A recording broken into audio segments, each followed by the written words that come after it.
아무도 없는 아들 방에서 울려 퍼진 피아노 선율.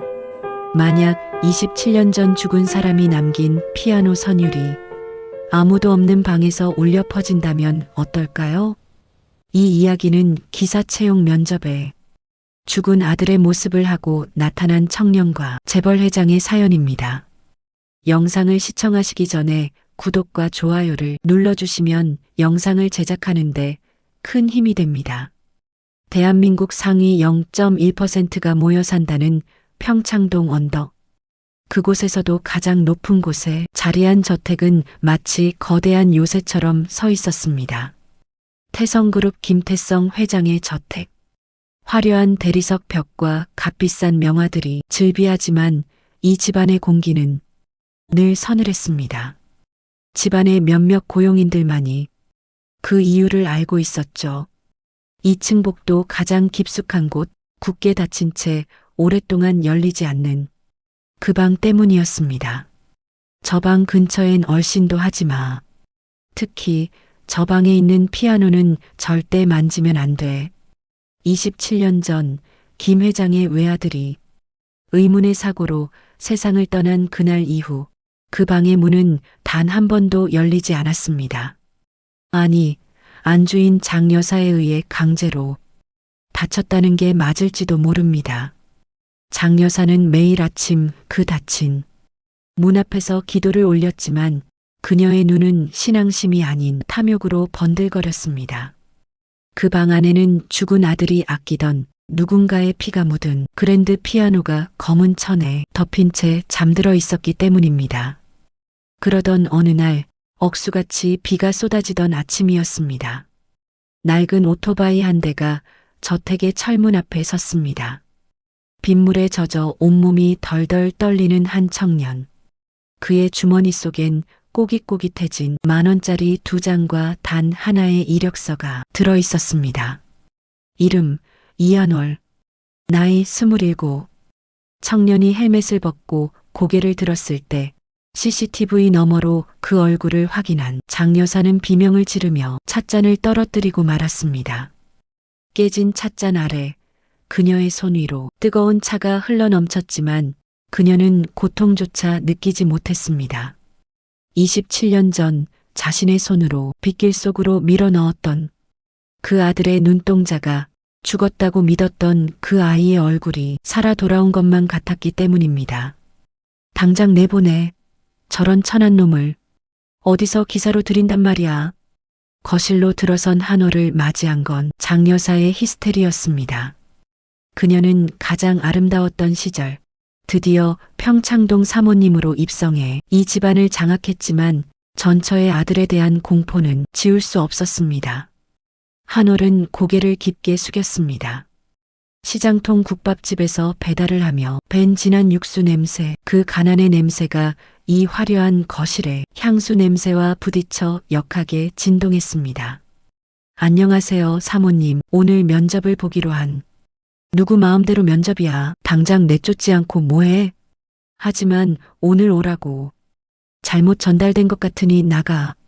하지만 서재에서 내려온 김태성 회장은 달랐습니다. 그는 한호를 보는 순간 27년 전 멈췄던 심장이 다시 뛰는 듯한 감각을 느꼈습니다. 마치 죽은 아들이 살아 돌아온 것 같았기 때문입니다. 자네, 이름이 이한올이라고 했나? 네, 회장님. 밝은 달이라는 뜻입니다. 한올의 낮은 목소리가 거실을 울리자 장 여사는 손톱이 살을 파고들 정도로 주먹을 꽉 쥐었습니다. 한올. 죽은 아들이 아들을 낳으면 지어주고 싶다던 그 이름이었습니다. 장 여사는 본능적으로 직감했습니다. 이 아이를 가까이 두면 자신이 가로챈 이 거대한 왕국이 무너질 것이라는 사실을 말입니다. 장 여사의 표독스러운 눈빛과 목소리가 거실을 날카롭게 갈랐지만 김 회장의 시선은 오직 한올의 눈에 고정되어 있었습니다.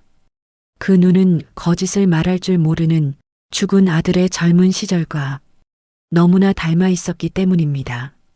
여보, 저런 근본 없는 놈을 기사로 쓰다니요. 당장 내보내지 않고 뭐해요? 장 여사가 악을 쓰며 김 회장의 팔을 붙잡았지만 김 회장은 차갑게 그 손을 뿌리쳤습니다. 내보낼지 말지는 내가 결정해. 자네 운전 말고 다른 일도 할 수 있겠나? 네, 회장님, 몸으로 하는 일이라면 뭐든 자신 있습니다.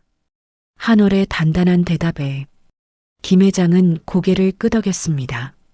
좋아. 오늘부터 이 친구는 내 개인 수행비서 겸 이 집안의 꾸준 일을 돕는 관리인으로 채용하지. 당장 기사 대기실에 짐 풀어. 그것은 장 여사에게 선전포고와 다름없었습니다. 장 여사는 부들부들 떨며 한올의 뒷모습을 노려보았습니다. 내가 감히 이 문턱을 넘어? 그녀는 결심했습니다. 제 발로 도망치게 만들겠다고. 이 저택이 얼마나 지옥 같은 곳인지 뼈저리게 느끼게 해주겠노라고 말입니다. 그날부터 한올의 고난이 시작되었습니다. 장 여사는 한올을 인간으로 대하지 않았습니다. 비가 쏟아지는 날엔 정원의 배수구를 맨손으로 파헤치게 했고 한밤중에도 무거운 가구 배치를 바꾸라며 터무니없는 지시를 내렸습니다. 수행비서라는 이름표를 달아주었지만 실상은 저택의 온갖 험한 일을 도맡는 노예나 다름없었죠. 이봐, 거실 천장 샹들리에에 먼지가 앉은 것 같군. 사다리 타고 올라가서 하나하나 직접 닦아. 내 눈에 조금이라도 얼룩이 보이면 당장 짐 쌀 줄 알고. 장 여사는 일부러 한올이 높은 곳에 매달려 위태롭게 작업하는 모습을 지켜보며 비웃었습니다. 손가락 끝이 갈라지고 온몸이 땀에 젖었지만 한올은 묵묵히 버텼습니다.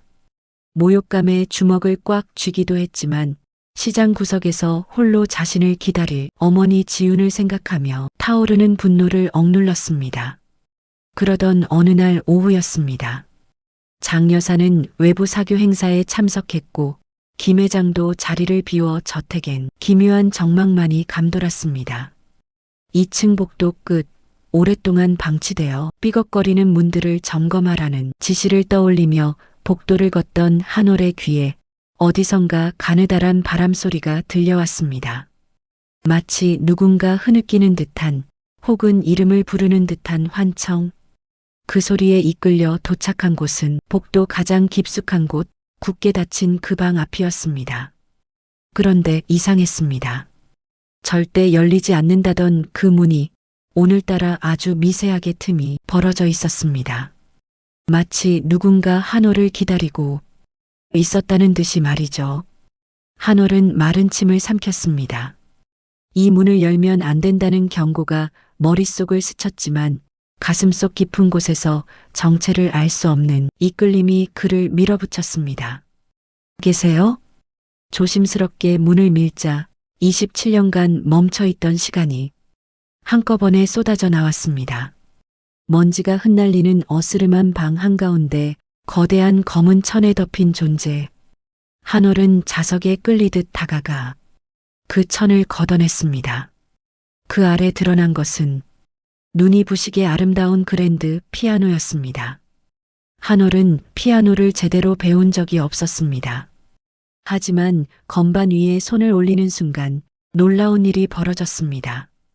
그의 손가락이 마치 제 집을 찾은 것처럼 건반 위를 유영하기 시작한 것입니다. 그것은 어머니 지윤이 밤이면 나지막이 불러주던 이 집안의 비밀이 담긴 미완성의 자장가였습니다. 한올의 손가락이 피아노 건반 위에서 마지막 여운을 끌어내려던 찰나 정적을 깨고 거친 금소금이 들려왔습니다. 27년간 굳게 닫혀있던 아니 장 여사에 의해 봉인되었던 그 금기의 문이 신경질적인 손길에 의해 거칠게 열린 것입니다. 누가 감히 여기에 들어오라고 했어? 장 여사의 목소리는 떨리고 있었습니다. 그것은 집주인으로서의 분노라기보다 차라리 지옥에서 돌아온 유령을 마주한 자의 비명에 가까웠습니다. 먼지가 흩날리는 어스름한 방 안 피아노 앞에 앉아있는 한올의 뒷모습 위로 27년 전의 환영이 겹쳐졌습니다. 자신이 빗길 속 사고를 위장해 죽음으로 몰아넣었던 전처의 아들. 죽어가는 그를 보며 차갑게 뒤돌아섰던 그 밤의 공포가 한올의 얼굴 위로 투영된 것입니다. 당장 그 더러운 손 치우지 못해? 내까짓게 감히 어딜 만져? 장 여사는 광기에 휩싸여 달려들었습니다. 매서운 손바닥이 한올의 뺨을 강타했고 짝 하는 소리가 적막한 방안을 울렸습니다. 한올의 고개가 돌아갔고 입가에는 비릿한 핏방울이 맺혔습니다. 하지만 한올은 반항하지 않았습니다. 바닥에 엎드린 채 몸을 떨며 이 방에서 느껴지는 알 수 없는 슬픔을 견뎌낼 뿐이었습니다.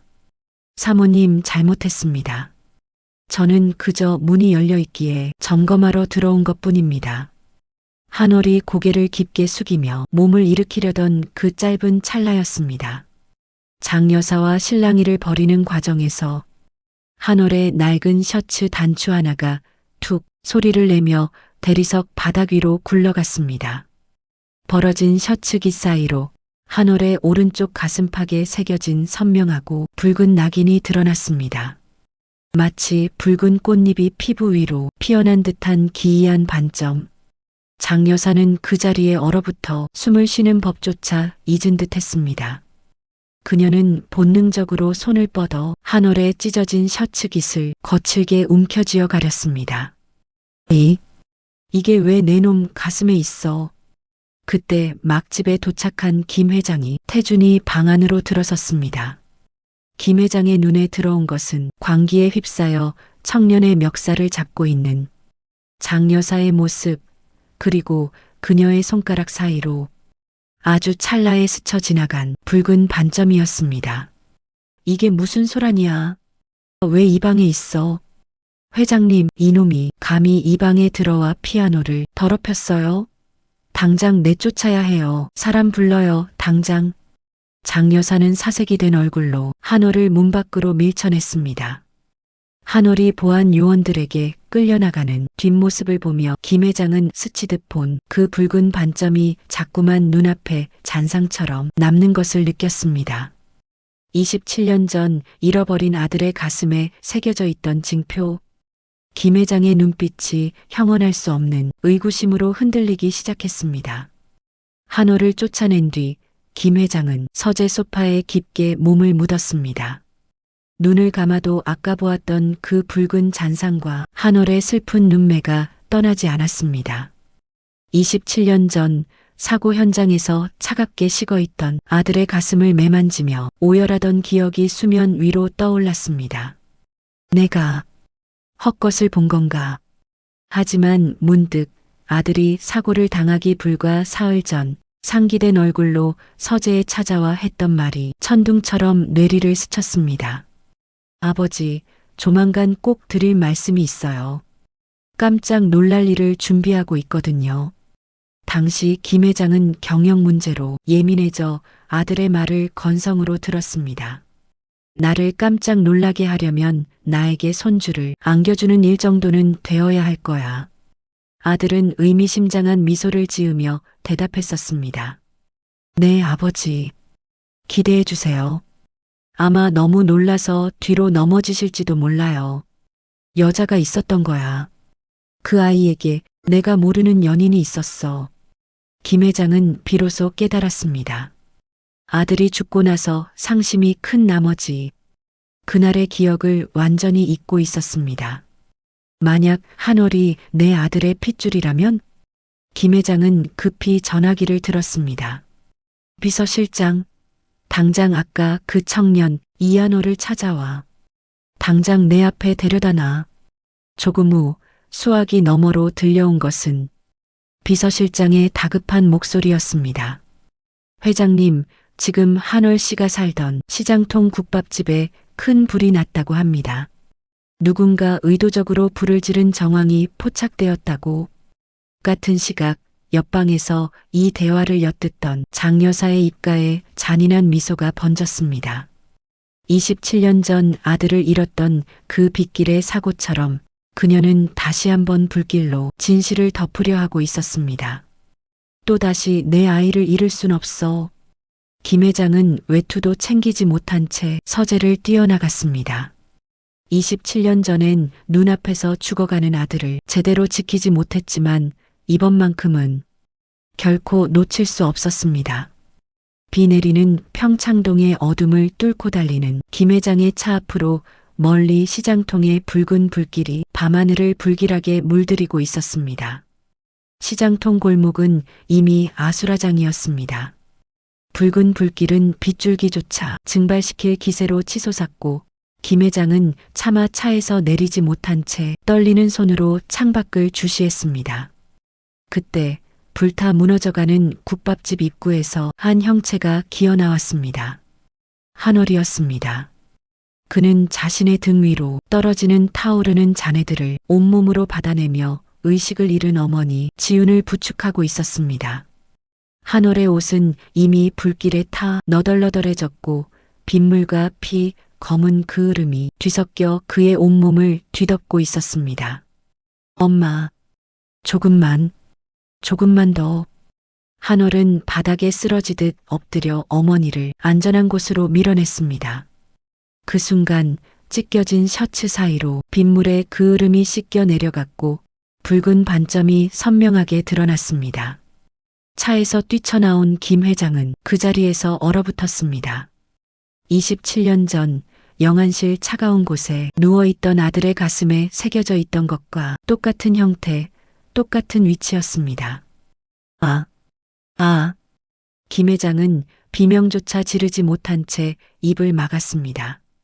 아들을 잃은 날 이후 멈췄던 그의 심장이 터질 듯 요동치기 시작했습니다. 당장 저 청년과 부인을 구하라. 김 회장의 포효에 경호원들이 달려들었고 한월은 김 회장의 얼굴을 마지막으로 확인하며 정신을 잃었습니다. 대학병원 응급실 복도. 한월과 지훈이 각각 실려 들어갔습니다. 김 회장은 옷이 비에 젖은 줄도 모른 채 복도 의자에 앉아 초조하게 손을 맞잡고 있었습니다. 그때 장 여사가 나타났습니다. 그녀의 눈은 불안으로 충혈되어 있었습니다. 회장님, 이게 무슨 일이에요? 그 비천한 기사놈 때문에 이 난리를 피우시는 거예요? 김 회장은 고개를 들어 장 여사를 보았습니다. 한월이가 내 핏줄인 것 같아. 한월이 자신의 핏줄인 것 같다는 김 회장의 낮은 목소리에 장 여사는 순간 숨이 턱 막히는 것을 느꼈습니다. 하지만 그녀는 이내 가식의 가면을 고쳐 쓰고는 사기꾼의 수작이라며 문신일 뿐이라며 속삭였습니다. 왜 장 여사의 목소리가 한월이 자신의 손자이길 바라는 것이 아니라 무언가를 감추려는 비명처럼 들리는 것인지 의구심이 피어오르기 시작했습니다. 김 회장은 집으로 돌아와 태준의 방으로 갔습니다. 방 한가운데 그랜드 피아노를 쓰다듬었습니다. 마치 태준이를 쓰다듬는 것처럼요. 그리고 아들의 책상에 앉아 서랍을 열었습니다. 그곳에는 아들의 다이어리가 있었습니다. 상실감이 너무 커 차마 제대로 들춰보지 못했던 기록들, 돋보기를 쓰고 한 장 한 장 넘기던 김 회장의 손이 어느 한 대목에서 멈췄습니다. 두꺼운 종이가 겹쳐진 부분을 칼로 조심스럽게 갈라보자 그 안에 27년 전 아들이 직접 쓴 유서 같은 절박한 쪽지가 담겨 있었습니다. 만약 자신에게 갑작스러운 사고가 난다면 그것은 결코 우연이 아닐 것이며 새어머니가 자신을 죽인 것일 거라는 슬픔이 종이 위에 쏟아져 있었습니다. 장 여사는 아버지가 아는 천사가 아니며 브레이크가 가끔 말을 듣지 않아 무섭지만 아직은 아버지에게 진실을 말할 때가 아니라는 것이었습니다. 지금은 아버지가 자신 말을 믿어주지 않을 것이라며 새어머니와 적대시되면 사랑하는 지훈과 뱃속의 아이를 잃을 수도 있다는 두려움 때문이 크다고 했습니다. 눈물에 번진 필체는 또박또박 태준이의 심장을 찌르고 있는 듯 했습니다. 김 회장은 그 쪽지를 가슴에 안고 서재 바닥에 주저앉아 오열했습니다. 27년 동안 아내라고 믿고 곁에 두었던 여자가 실은 자신 재산이 탐나 아들을 죽음으로 몰아넣은 악마였다는 진실이 그를 갈기갈기 찢어놓았습니다. 그날 밤 이후 김 회장의 눈빛은 완전히 변해 있었습니다. 김 회장은 다이어리 속 아들의 비명을 가슴에 묻은 채 서재를 나왔습니다. 분노로 당장이라도 장 여사의 멱살을 잡고 싶었지만 그는 노련한 사냥꾼처럼 숨을 죽였습니다.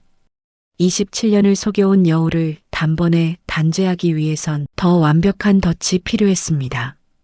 그는 거실로 내려갔습니다. 장 여사는 평소처럼 우아하게 앉아 수입 찻잔을 기울이고 있었습니다. 마치 시장통의 그 불길이 자신의 골칫덩어리를 깨끗이 태워버렸다고 믿는 듯한 안도 섞인 표정이었습니다. 회장님 나오셨어요? 병원 일은 비서실장에게 맡기시고 이제 좀 쉬세요. 그 기사놈 원래 팔자가 사나웠던 모양이에요. 제 집까지 태워 먹는 걸 보면. 장 여사는 향긋한 차 향기를 맡으며 태연하게 말을 건넸습니다. 김 회장은 그녀의 맞은편에 천천히 앉았습니다. 그리고는 아까 서재에서 가져온 아들의 다이어리를 탁자 위에 툭 소리나게 올려두었습니다. 아까 아들 방에 갔다가 이걸 발견했네. 자네도 기억나지? 우리 아들이 항상 손에서 놓지 않던 거. 장 여사의 눈동자가 가늘게 떨렸습니다. 하지만 그녀는 억지 미소를 지으며 대답했습니다. 어머, 그걸 아직도 가지고 계셨어요? 마음만 더 아프실 텐데 왜 꺼내오셨을까? 그런데 말이야, 이 안에 아주 재미있는 내용이 적혀 있더군. 27년 전 그 아이가 죽기 전에도 브레이크가 고장 났었다는 이야기 말이야. 순간 장 여사가 들고 있던 찻잔이 가늘게 떨리며 달그락 소리를 냈습니다. 김 회장은 그 소리를 놓치지 않고 차갑게 몰아붙였습니다. 그 아이는 알고 있었어. 누군가 자기를 죽이려 한다는 걸. 그리고 그게 누군지도 아주 정확하게 적어놨더군. 자네는 혹시 짐작 가는 사람 없어? 회장님, 그게 무슨. 회장님 아들인 걸 밝히고 다니지도 않은 애를 죽이려는 사람이 누가 있었겠어요? 장 여사가 다급하게 변명을 늘어놓았어요. 그렇지, 다른 사람들은 태준이가 내 아들인 걸 몰랐지. 근데 한 사람 있더군. 태준이가 내 아들인 걸 아는 사람 말이야. 김 회장의 시선은 장 여사의 눈동자, 깊숙한 곳을 꿰뚫을 듯 머물렀습니다. 적막한 거실에는 찻잔이 떨리는 미세한 소리만이 가득했습니다. 장 여사는 타오르는 갈증을 느끼며 마른 침을 삼켰습니다. 그게 무슨 말씀이세요, 회장님? 저를 의심하시는 거예요. 자네 말고 또 누가 있겠나? 내 곁에서 내 아들의 존재를 가장 시기하고 그 아이가 가질 자리를 탐냈을 사람. 김 회장의 음성은 낮았지만 그 안에 실린 무게는 장 여사의 숨을 턱 막히게 했습니다. 그러나 장 여사는 27년을 버텨온 인물이었습니다. 그녀는 눈가에 순식간에 눈물을 채우며 억울하다는 듯 손수건을 꺼냈습니다. 회장님, 지금 저를 의심하시는 거예요? 제가 태준이를 얼마나 아꼈는지 잊으셨어요? 죽은 애가 남긴 근거 없는 낙서를 믿고 30년 넘게 회장님 뒷바라지한 저를 살인마로 모시는 거냐고요.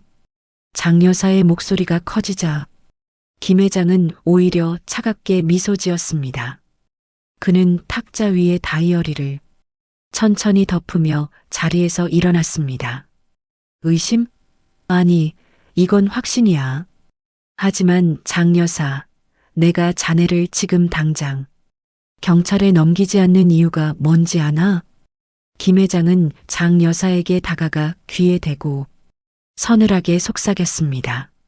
자네가 그토록 갖고 싶어하는 그 태성이라는 이름, 그리고 자네가 내 아들 대신 세우려 했던 그 가짜들, 그것들이 하나씩 무너지는 걸 자네 눈으로 직접 보게 하기 위해서야. 죽음보다 더한 지옥이 뭔지, 내 아들이 겪었던 그 두려움이 어떤 건지 똑같이 느끼게 해주지. 김 회장은 그대로 거실을 나갔습니다. 홀로 남겨진 장 여사는 온몸을 사시나무 떨듯 떨며 주먹을 꽉 쥐었습니다. 아니야, 아직 기회가 있어. 그놈만 그 한올이라는 놈만 완전히 처리하면 돼. 그 시각 병실의 공기는 무겁게 가라앉아 있었습니다. 한올은 전신에 붕대를 감은 채 가쁜 숨을 몰아쉬고 있었습니다. 김 회장은 병실 유리창 너머로 그 모습을 지켜보며 비서실장에게 지시했습니다. 한올이의 병실에 외부인은 그 누구도 들여보내지 마라.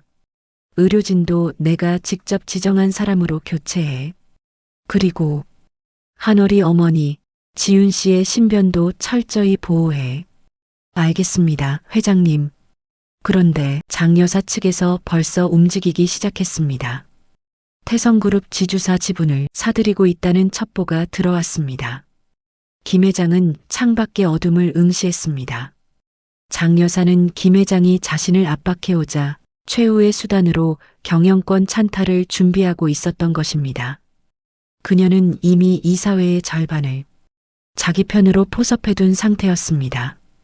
며칠 뒤 기적처럼 한올의 손가락이 움직였습니다.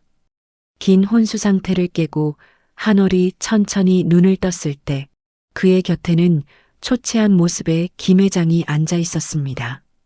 한올은 갈라진 목소리로 힘겹게 입을 뗐습니다. 회장님, 여기가 어디예요? 저희 엄마는요? 김 회장은 한올의 손을 꼭 잡았습니다. 걱정 마라. 내 어머니는 안전한 곳에서 치료받고 계신다. 그리고 한올아, 너는 내 아들 태준이의 아들 김한올이다. 한올의 눈동자가 흔들렸습니다. 27년 동안 시장통에서 배달부로 살며 받아온 멸시와 가난, 그리고 어머니가 밤마다 흘리던 눈물의 이유를 비로소 알게 된 순간이었습니다. 한올의 눈동자에 고인 눈물이 마침내 뺨을 타고 흘러내렸습니다. 하지만 그것은 감동이나 기쁨의 눈물이 아니었습니다. 평생을 근본 없는 놈이라 손가락질 받으며 살아온 세월 어머니가 남몰래 사겨온 그 모진 서름들이 파도처럼 밀려와 가슴을 때렸습니다. 내 아들 태준이의 아들, 이제 너는 김한올이다. 김 회장의 떨리는 목소리에 한올은 힘겹게 고개를 저었습니다. 갈라진 입술을 떼며 그가 뱉은 말은 김 회장의 가슴에 비수처럼 꽂혔습니다. 김 한올이요? 아니요.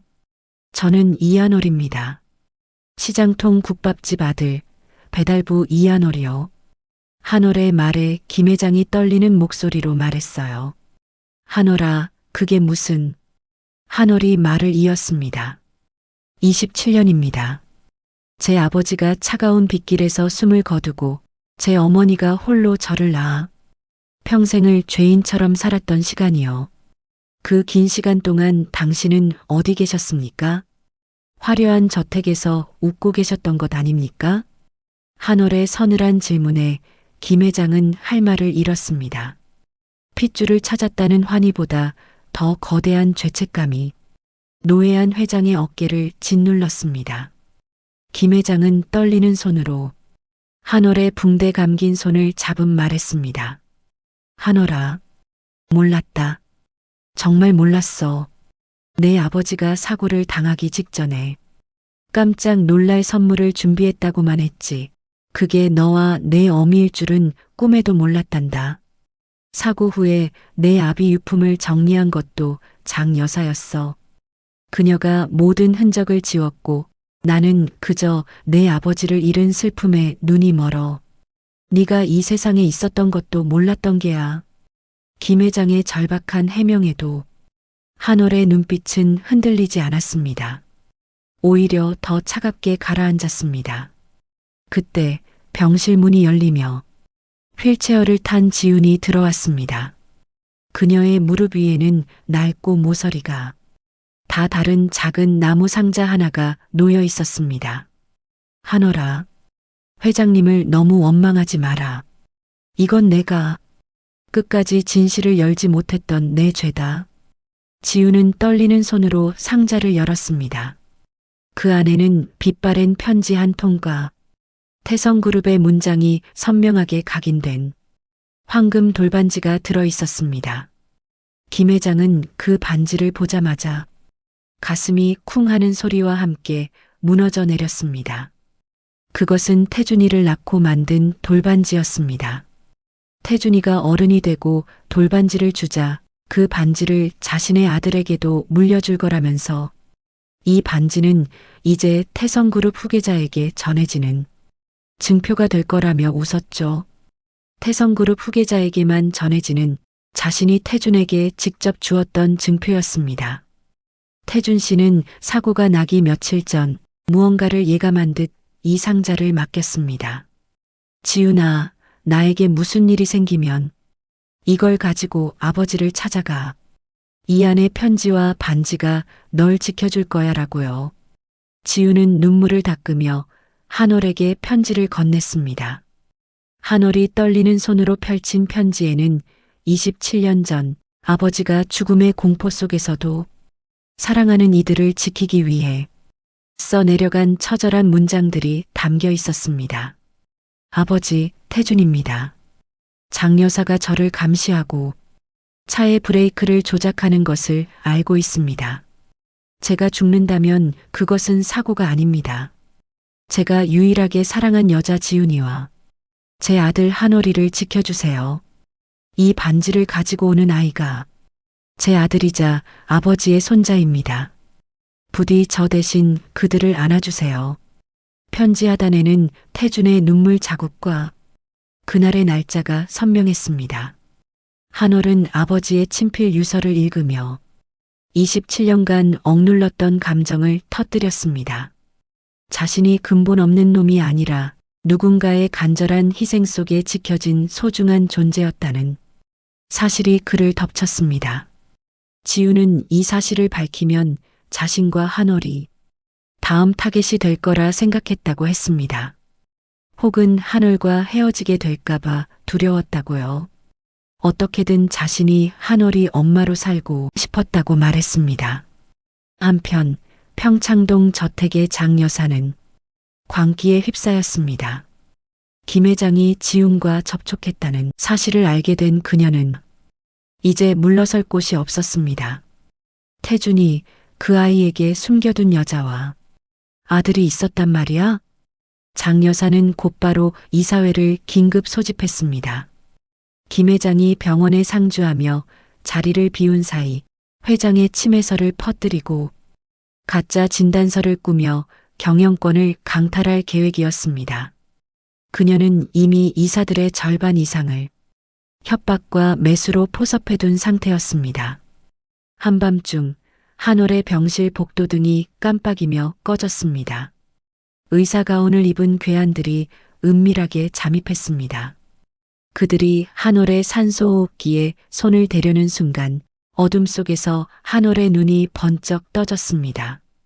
한올은 전신의 통증을 억누르며 괴한의 팔목을 낚아챘습니다. 시장통에서 배달을 하며 단련된 악력이 괴한의 뼈를 으스러뜨릴 듯 조였습니다. 병실 밖에서 대기하던 경호원들이 들이닥쳐 괴한들을 제압했고 그들의 품에서는 장 여사가 보낸 거액의 수표와 지시서가 발견되었습니다. 한올은 피 묻은 환자복을 벗어던지고 김 회장을 찾아갔습니다. 할아버지, 이제 제 차례입니다.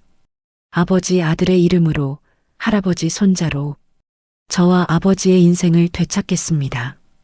장 여사는 회심의 미소를 지었습니다. 병실에 보낸 괴한들로부터 작업을 시작했다는 보고만 받은 채 그녀는 김 회장마저 충격으로 쓰러져 중환자실에 있다는 보고를 믿고 있었습니다. 이는 한올과 김 회장이 장 여사를 안심시키기 위해 미리 쳐둔 덫이었습니다. 회장님이 아직 깨어나시지 못하니 정말 안타까운 일이네요. 장 여사는 거울 앞에서 가장 화려한 검은 정장을 입으며 중얼거렸습니다. 그녀의 눈에는 이미 태성그룹의 왕자가 보였습니다. 그녀는 이사회장에 들어서며 일부러 손수건으로 눈가를 찍어냈습니다. 가식적인 슬픔을 연기하며 이사들 앞에 섰습니다. 여러분도 아시다시피 김태성 회장님께서 갑작스러운 심신쇠약으로 의사결정이 불가능한 상태입니다. 태성의 혼란을 막기 위해 제가 이 자리에 섰습니다. 지금 당장 경영권 승계안에 서명해 주십시오.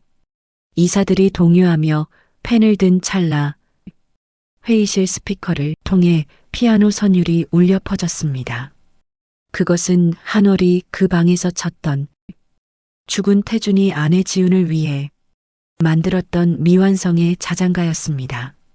이 소리가 왜 여기서? 장 여사의 얼굴이 잿빛으로 변하며 문 쪽을 돌아보았습니다. 바로 그 순간 육중한 이사회장의 문이 열렸습니다. 휠체어도 환자복도 아니었습니다. 완벽하게 맞춤 제작된 수트를 입은 한월이 김 회장과 함께 위풍당당하게 걸어 들어왔습니다. 저놈은 사기꾼이에요. 돈을 노리고 접근한 천한 놈이라고요. 장 여사의 비명 섞인 외침에 한월은 말없이 탁자 위에 아버지 태성그룹 문양이 새겨진 황금 돌반지를 내려놓았습니다. 금속이 대리석 탁자에 부딪히는 둔탁한 소리에 이사들의 눈이 휘둥그레졌습니다. 이어 한월은 아버지의 친필 유서를 이사회장 대형 화면에 띄웠습니다.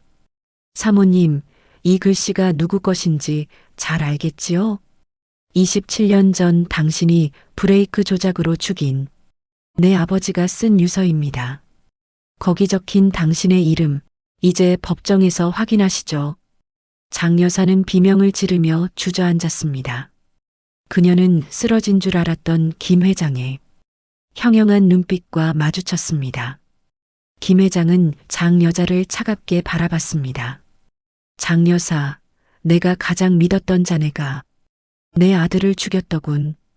그리고 이제 내 손자와 며느리를 죽이려 하고 있고 자네의 그 더러운 욕망은 여기서 끝났어.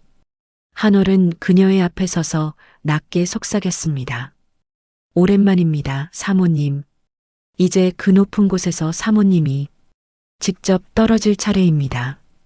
이사들은 일제히 일어나 김태성 회장에게 고개를 숙였습니다.